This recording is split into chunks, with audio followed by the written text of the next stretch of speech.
нами принято решение ограничить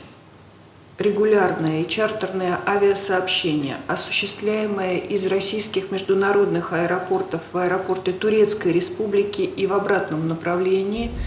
с 15 апреля сего года по 1 июня сего года, за исключением направлений, необходимых для участия акционерного общества «Концерн Титан-2» в строительстве атомной электростанции «Акую», вывоза российских граждан, находящихся с целью отдыха на территории Турецкой Республики, а также сохранения на взаимной основе 2 рейсов в неделю Москва-Стамбул, Стамбул-Москва.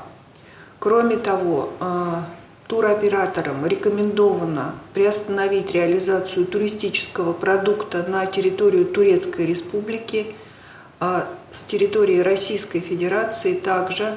в этот же период.